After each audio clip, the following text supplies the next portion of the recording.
नमस्कार, मैं सिद्धांत सोनी और आप देख रहे हैं सिंस इंडिपेंडेंस। कोरोना की वजह से डोनाल्ड ट्रंप ज्यादा बीमार हुए तो इसके क्या कॉन्सिक्वेंसेस होंगे? अमेरिका प्रेसिडेंट चुनाव पर इसका क्या असर पड़ेगा, आइए जानते हैं। अमेरिका का राष्ट्रपति चुनाव अब सिर्फ कुछ ही सप्ताह दूर है और रिपब्लिकन पार्टी के उम्मीदवार मौजूदा राष्ट्रपति डोनाल्ड ट्रंप कोरोना वायरस से संक्रमित पाए गए हैं। ऐसे में ये सवाल उठ खड़े हुए हैं कि आगे क्या होने वाला है, राष्ट्रपति चुनाव पर इसका किस तरह असर पड़ेगा।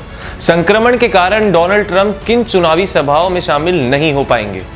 ट्रंप की एक युवा सहयोगी होप हिक्स के कोरोना संक्रमित पाए जाने के बाद 1 अक्टूबर को राष्ट्रपति ट्रंप का कोविड सैंपल लिया गया था। इस जांच में उन्हें कोरोना से संक्रमित पाया गया, जिसके बाद उन्हें कम से कम 10 दिनों के लिए क्वारंटाइन में रहना होगा। शनिवार सुबह खबर आई कि उन्हें एहतियात के तौर पर अस्पताल ले जाया गया है, जहां वे डॉक्टरों की निगरानी में रहेंगे। ट्रंप के तय कार्यक्रम की क्या चीजें छूट जाएगी? अगर राष्ट्रपति ट्रंप को 10 दिन के लिए ही क्वारंटाइन में रहना पड़ता है तो वे अगली प्रेसिडेंशियल डिबेट यानी राष्ट्रपति पद के उम्मीदवारों के बीच दूसरे चरण की बहस में हिस्सा ले पाएंगे, जो 15 अक्टूबर को होनी है। शुक्रवार शाम को अमेरिका के फ्लोरिडा शहर में रिपब्लिकन पार्टी की एक चुनावी सभा होने वाली थी, जिसे डोनाल्ड ट्रंप के कोरोना संक्रमित पाए जाने के बाद रद्द करना पड़ा।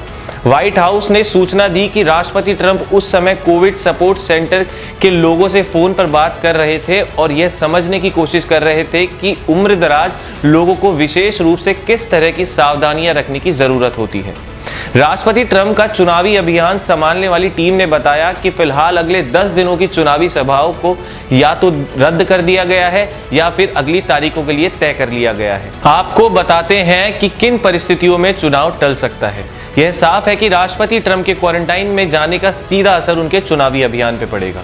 इससे उनकी क्षमता कम होगी। इसलिए यह सवाल भी उठता है कि क्या चुनाव को टाला जा सकता है और यह कैसे हो सकता है। अमेरिकी कानून के तहत राष्ट्रपति पद का चुनाव हर 4 साल में नवंबर महीने के पहले सोमवार के बाद आने वाले मंगलवार को होता है। इस लिहाज से 2020 का चुनाव 3 नवंबर को होना है। अगर चुनाव की तारीख में कोई बदलाव होता है तो यह निर्णय अमेरिकी सांसद करेंगे, राष्ट्रपति डोनाल्ड ट्रंप नहीं।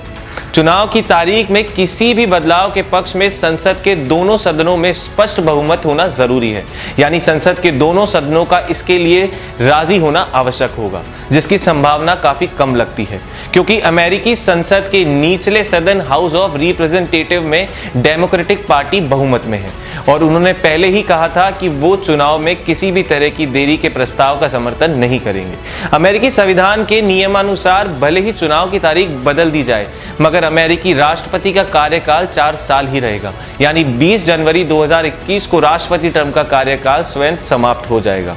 इस तिथि को बदलने के लिए भी संविधान में संशोधन की आवश्यकता होगी। इसे 2/3 अमेरिकी सांसदों या राज्य स्तरीय विधायकों द्वारा अनुमोदित कराना होगा, जिसकी फिर से संभावना कम लगती है। अगर ट्रंप ज्यादा बीमार हो गए तो क्या होगा? अभी तक तो राष्ट्रपति ट्रंप में कोरोना संक्रमण के हल्के लक्षण बताए जाते हैं, मगर स्थिति बदली और वे ज्यादा बीमार हो गए, जिसके कारण वे अपनी जिम्मेदारियों को पूरा करने के लिए मौजूद नहीं रहे, तो उस स्थिति के लिए भी अमेरिकी संविधान में व्यवस्था है। अमेरिकी संविधान का 25वां संशोधन अमेरिका के राष्ट्रपति को उपराष्ट्रपति के हाथ में सत्ता की कमान सौंपने की अनुमति देता है। इसका अर्थ है कि ट्रंप के ज्यादा बीमार होने पर उपराष्ट्रपति माइक पेंस अमेरिका के कार्यवाहक राष्ट्रपति बनेंगे और तंदुरुस्त होने पर डोनाल्ड ट्रंप अपने पद पर दोबारा लौट सकेंगे। पूर्व राष्ट्रपति रोनाल्ड रीगन और जॉर्ज डब्ल्यू बुश के प्रशासन के दौरान यह देखने को भी मिला था। अगर राष्ट्रपति तुरंत इतने बीमार हो जाए कि वे सत्ता सौंपने की स्थिति में ना रहें, तो कैबिनेट और उपराष्ट्रपति मिलकर उन्हें असमर्थ घोषित कर सकते हैं। उस स्थिति में उपराष्ट्रपति माइक पेंस ही राष्ट्रपति पद ग्रहण करेंगे। लेकिन ऐसा ही कुछ अगर माइक पेंस के साथ भी होता है तो राष्ट्रपति पद के उत्तराधिकारी अधिनियम के तहत संसद के निचले सदन की अध्यक्षता नैन्सी पेलोसी, जो एक डेमोक्रेट नेता है, कतार में अगले नंबर पर होगी। हालांकि अमेरिकी संविधान की समझ रखने वाले ये मानते हैं कि इस तरह का सत्ता हस्तांतरण बहुत सारे कानूनी झगड़ों को न्योता देगा, जिसके नतीजे की यूं कल्पना करना मुश्किल है। अगर ट्रंप चुनाव में खड़े नहीं हो पाए तो बेल्ट पर किसका नाम होगा?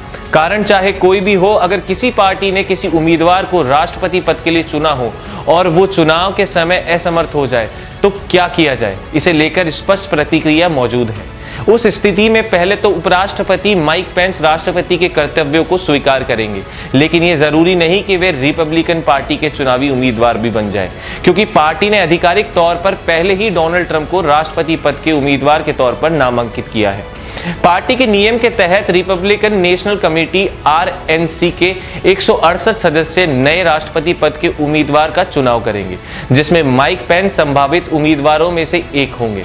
कमेटी द्वारा अगर माइक पेंस को ही राष्ट्रपति पद के उम्मीदवार के तौर पर चुना जाता है तो चुनाव के लिए उनके साथी को भी चुना जाएगा। पर गौर करने वाली बात यह है कि डेमोक्रेट और रिपब्लिकन पार्टी दोनों ने ही एक बार चुने जाने के बाद अपने राष्ट्रपति पद के उम्मीदवारों को कभी नहीं बदला।